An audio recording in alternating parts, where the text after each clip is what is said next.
The Indian Ocean island of Diego Garcia is home to a U.S. airbase that launched the most powerful bombers that were key to winning the war in Iraq. But it was also once home to an indigenous population who was summarily uprooted and shipped against their will to another island 1,200 miles away. So today, only military personnel and the workers they imported are allowed onto Diego Garcia. No outsiders can get in. But the real story is finally surfacing. On a string of beautiful coral islands in the middle of the Indian Ocean, America has built one of its most important strategic bases, Diego Garcia. Today it's home to B-52s, and now for the first time stealth bombers as well, all just 7 hours flying time from downtown Baghdad. Supply ships as big as skyscrapers loaded with tanks, weapons and ammunition for Marine and Army brigades gathered there before the order was given to invade Iraq. Back in the 70s, when Diego Garcia became central to American military operations, James Schlesinger, who's now in the private sector, was Secretary of Defense. It is critical to American security and has steadily grown more critical. Indeed, it is one of the wisest investment of government funds that we have seen over the last 3 or 4 decades. And few would disagree.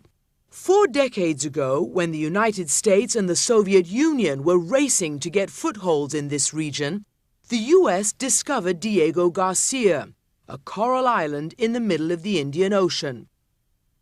The Americans had asked the British, their longtime allies who still had colonies in the region, to find them an uninhabited island for their base. It's always preferable not to have inhabitants around. It reduces any risk of intelligence operations against the base and the possibility of sabotage. But there was just one problem.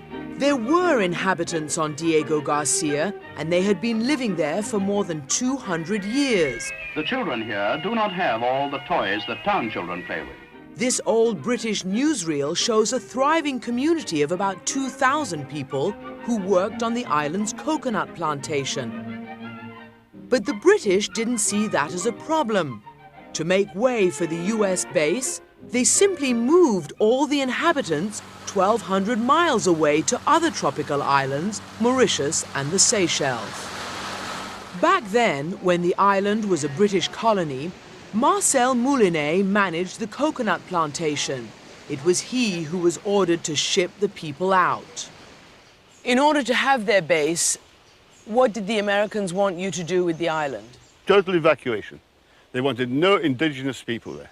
How did you evacuate? Well, when the final time came and the ships were chartered, they weren't allowed to take anything with them except a suitcase of their clothes. The ships were small and they could take nothing else, no furniture, nothing. The people of Diego Garcia say they left paradise and landed in hell when they were dumped here in the urban slums of Mauritius. They had brought no possessions, and as islanders who had lived off fishing and farming, they had no real professional skills. No one helped them resettle or paid for the homes they lost. They simply were forced to become squatters in a foreign land. Before the final evacuation, the British had cut off the ships that carried food and medicine to Diego Garcia. Jeanette Alexis's family was one of the last to leave. My father was told that we had to leave the island because the Americans were moving in and it wasn't safe to remain on the island anymore. They say they didn't force people off the island. I mean, if you stop feeding me, if you don't give me work, you bring in sheep and you tell me that this is the last trip, otherwise if I stay back, I will starve to death.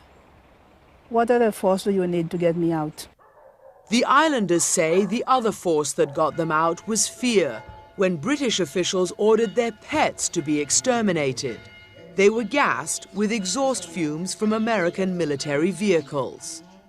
It's hard to believe that people would do that. Yes, in fact it did happen, and you can imagine the pressure that put on the population there. It was just terrible for people.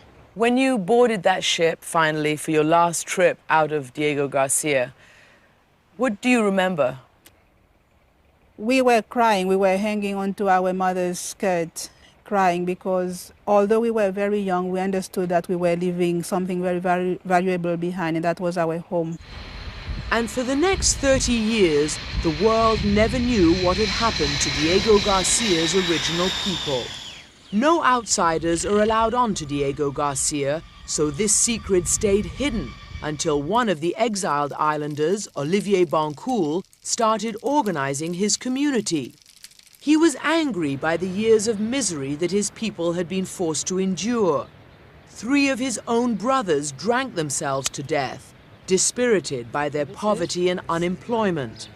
One of his sisters was so homesick that she committed suicide. And it's very sad. This is why I will never give up. All the difficulty is because of the US and the UK. They have turned people's life into a nightmare. So 3 years ago, Olivier traveled to London to take the British government to court.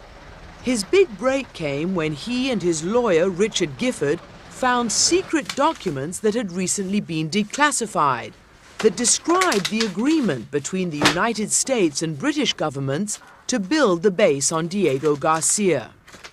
Here we have the legal expert in the Foreign Office, in which he's got a paragraph headed "Maintaining the Fiction." The fiction that Diego Garcia had no native people.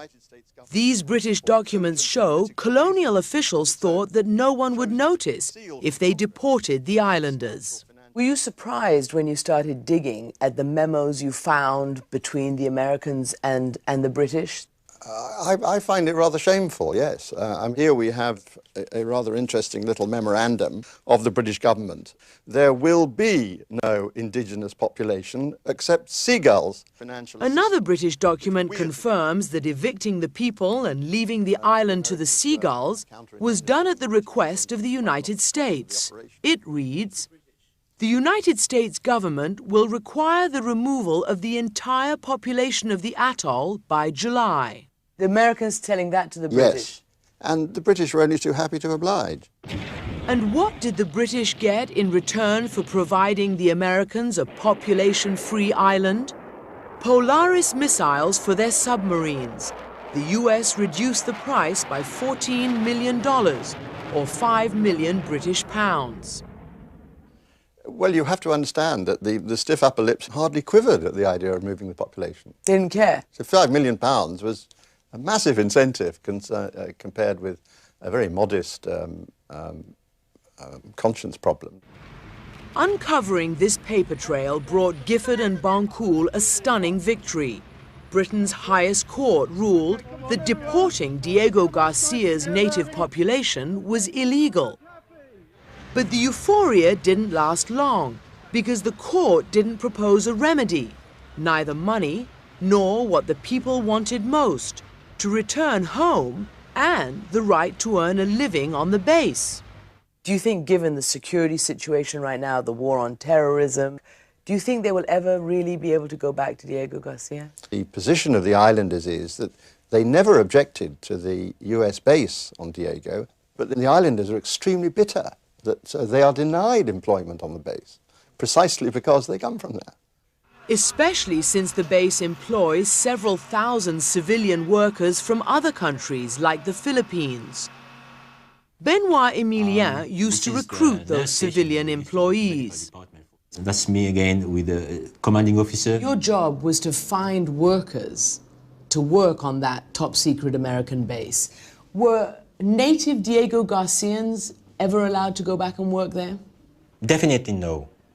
Why not? I was given instruction to be careful. They don't want any kind of claim or demonstration.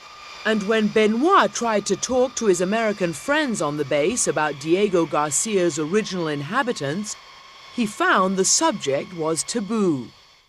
It's like this, they stay away, like... they don't want to know? No, they don't want to know. And they don't want visitors. When the islanders asked to visit their family graves, they were told in this letter from the British government that the US had to grant permission. It reads, "We have consulted the US authorities who have confirmed that they cannot agree to it at the present time." So last August, the islanders appealed directly to President Bush. But the Bush administration said it was Britain's call.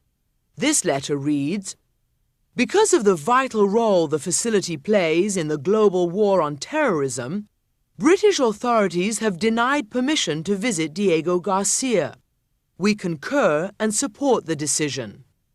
Kassim Youtim, the former president of Mauritius, had written the letter to President Bush on behalf of the islanders. So both sides are essentially passing the buck. That's what they're doing. That's exactly what they are doing. I think that it is most not only inhuman, but illegal. They should never have been expelled from their land.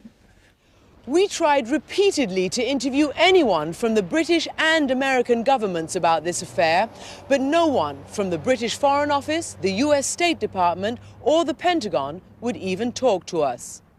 But Dan Urish did talk to us. Back then, he was the American commander on Diego Garcia. In retrospect, do you think that they were treated fairly, these people?